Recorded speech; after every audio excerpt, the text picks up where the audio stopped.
Para usted, ¿qué es el psicoanálisis y en qué consiste?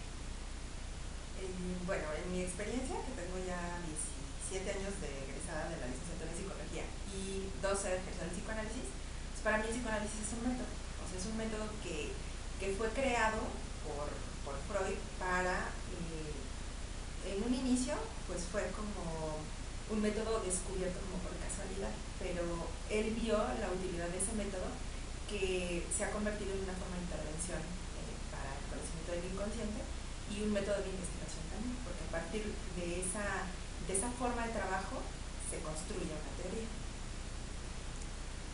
Para usted, ¿qué es la ciencia y en qué consiste? Bueno, la ciencia, así como en general, pues es el conocimiento, ¿no? Estructurado, sistematizado a partir de descubrimientos, de observaciones que se ponen a prueba, que se comprueban y que finalmente sirven para redactar o hacer una tesis. ¿Tiene alguna relación el psicoanálisis con la ciencia? Sí y no. El psicoanálisis no es una ciencia, yo diría que no lo es. Es un método que tiene su propia teoría y su propia estructura, que no es el de las ciencias positivistas, ¿no? O sea, la ciencia, Freud es médico, como tal es un hombre de ciencia, y así nace el psicoanálisis, pero conforme él va desarrollando ese método, lo va descubriendo, él se da cuenta que el psicoanálisis está cada vez más lejos de la ciencia entendida como la que es susceptible de someterse al método científico, o sea, que parte de la observación, una hipótesis, la experimentación, la comprobación, la tesis. El psicoanálisis no pasa por ahí, no puede ser comprobado lo que el psicoanálisis investiga, entonces pues no hay tal, o sea, el psicoanálisis no es una ciencia. ¿En qué consiste el discurso oficial o institucionalizado en relación a las políticas, normas, requisitos, procedimientos, gestiones, programas, comités organizativos, sanciones, propuestas, becas, etcétera, que rigen la investigación científica y la activación de los investigadores?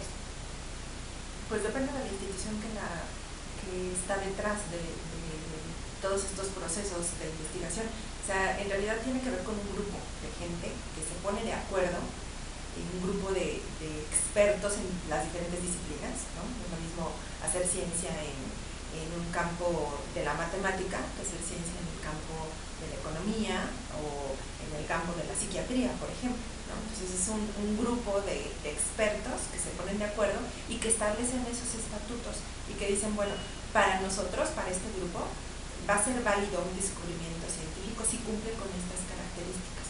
Ellos mismos buscan patrocinio, ellos mismos buscan en qué tipo de publicaciones se van a compartir los conocimientos que se descubran y bueno, finalmente depende como de una institución. Generalmente las que patrocinan las investigaciones son las universidades. Entonces, en realidad depende como de esos grupos de gente experta que va determinando a qué le van a llamar ciencia y qué descubrimientos van a ser válidos en esa disciplina. ¿Cuáles son las condiciones, requisitos, paradigmas, procedimientos que se establecen para reconocer y legitimar la producción de conocimiento de una investigación y establecer su cientificidad? Es como muy en relación con la respuesta anterior, ¿no? O sea, estos grupos de expertos van desarrollando y van documentando estos como paradigmas, esquemas o modelos que van a ir legitimizando el conocimiento y que además esos paradigmas están en continuo cambio. O sea, también es interesante ver lo que se consideraba ciencia hace 50 años y lo que se considera ciencia ahora, ¿no? O sea, porque además los métodos de aproximación al conocimiento han cambiado y porque también los recursos que tenemos a nuestro alcance también, ahora con el uso de las tecnologías de la información y la comunicación, finalmente también la ciencia se ha tenido que ir adaptando a estos nuevos herramientas o estas nuevas formas de acceder al conocimiento. Entonces, te digo, depende de este grupo de expertos que van marcando la tendencia, ¿no? Los premios Nobel, por ejemplo, que son en ciencia, ¿no? El premio Nobel de física, de química, de economía, de literatura, pues, esos estándares del premio Nobel para acceder al premio Nobel han ido cambiando con el tiempo, conforme también los métodos de acceso a la ciencia pues, han cambiado. ¿Cuál es el destino o aplicación del producto de esas investigaciones? Dependiendo de la disciplina en la que se lleven a cabo, pero el destino es la utilidad y el bien del ser humano, porque no serviría de nada hacer descubrimientos si no se ponen al servicio, y aquí entra mucho la ética del científico, si no se ponen al servicio del ser humano. Entonces, el fin último de un descubrimiento o de una investigación es que sirva al ser humano. ¿Qué tipo de investigación se privilegia en términos presupuestales y quiénes son los patrocinadores del mismo?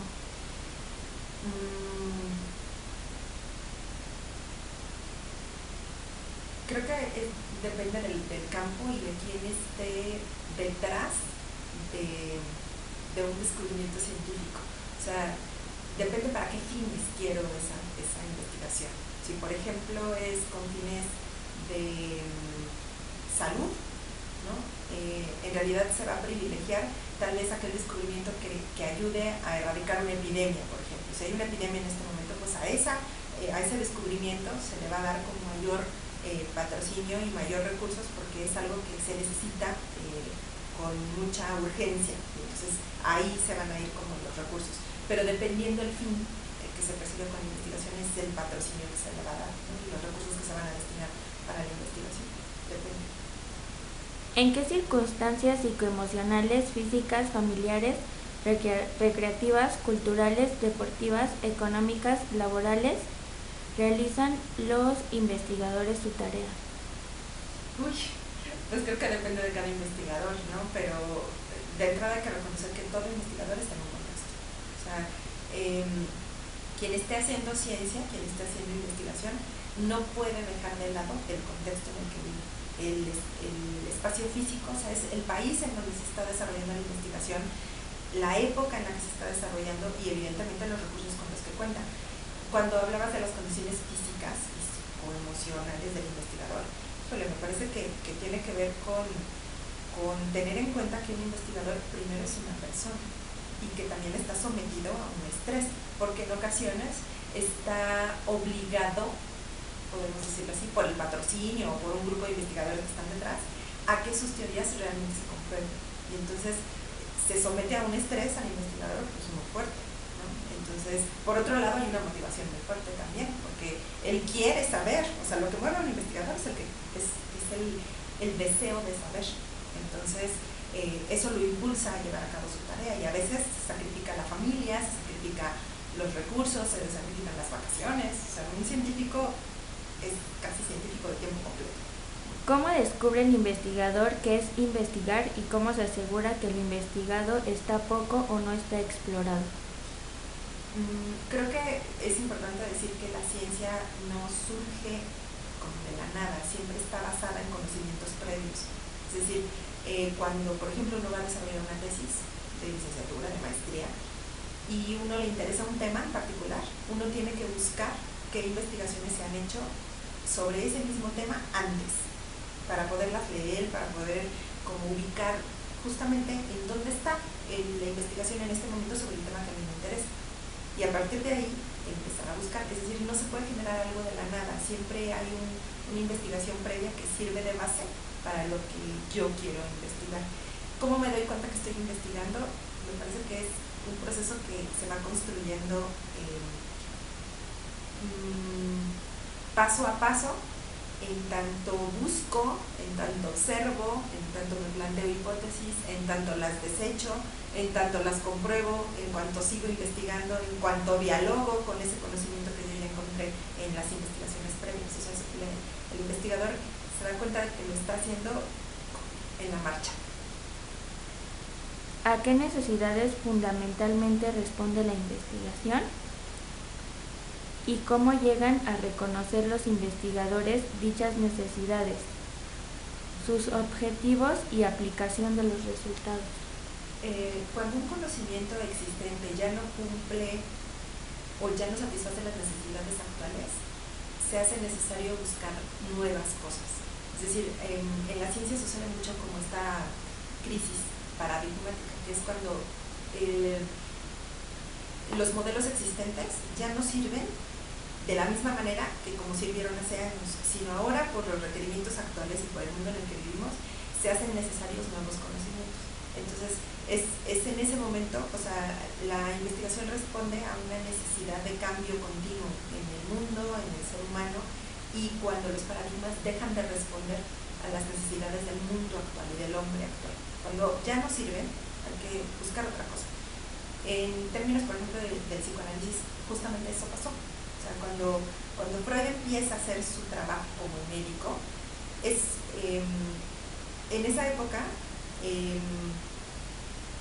la medicina, que era una ciencia pues muy, y hasta la fecha es una ciencia como muy respetada, ya no da respuesta a lo que le pasa a las mujeres que vio Freud. O sea, Freud empieza a ver mujeres que tienen manifestaciones físicas que no tienen causa física. Los médicos dicen, ya no podemos hacer nada con estas mujeres, no les podemos aliviar el sufrimiento que ellas tienen, no podemos. Y Freud empieza a aventurarse en un campo totalmente nuevo y empieza a decir, es que el paradigma médico ya no sirve totalmente para atender este tipo de mujeres, y empieza a desarrollar otra cosa. Él no sabe en ese momento que es el psicoanálisis, pero empieza a buscar por otro camino. Existen investigaciones e investigadores que realizan su tarea de forma independiente al discurso oficial sobre la investigación. Sí, lo sabe. ¿Por quién es reconocido su trabajo científico? No es reconocido en un principio. Me parece que el hecho de ser independientes nos pone en una situación pues, de riesgo y de incredulidad por parte de la comunidad científica, como es bajo sus propios estándares. En ocasiones estos grupos de científicos reconocidos pues no le da el aval a estos descubrimientos, y la forma de publicarlos a veces es en revistas de ciencia independientes, ahora en páginas de internet. Uno puede buscar investigaciones sobre lo que uno se le ocurra, y ahí aparecen nombres de gente que está haciendo investigación pero que no es avalado por ninguna comunidad científica. Sin embargo, pueden tener un valor. ¿Por qué se inclinó a la práctica del psicoanálisis? Porque después de haber pues, revisado algunas otras teorías dentro de la psicología, el humanismo, el conductismo, estas aproximaciones que surgieron después de estas tres líneas principales, como son la cognitivo-conductual, la racional-emotiva, ahora la bioenergética, etc. El psicoanálisis, desde mi punto de vista, tiene un marco teórico sólido, tiene un método que pues para mí por lo menos me parece que es una forma seria de abordar la subjetividad del ser humano. O sea, no le interesan los hechos observables, le interesa lo que cada quien tiene que decir de su propia historia. Y si pensamos el psicoanálisis como Freud en algún momento lo pensó, es una forma de antropología, de irnos al origen del hombre para entender por qué el hombre es como es ahora. Y además, en el transcurso del estudio de Freud, él descubre algo que si bien ya existía, él le da una importancia primordial, que es el inconsciente. Hacer valer esta dimensión inconsciente que tenemos y que pues en otras aproximaciones teóricas se insisten en negar, ¿no? Insisten en negar que existe un inconsciente, cuando la realidad es que hay algo de nosotros mismos que no conocemos, que no controlamos, que es el inconsciente. Entonces, la única corriente psicológica que aborda el inconsciente es el psicoanálisis. Por eso pues, yo voy por esa teoría.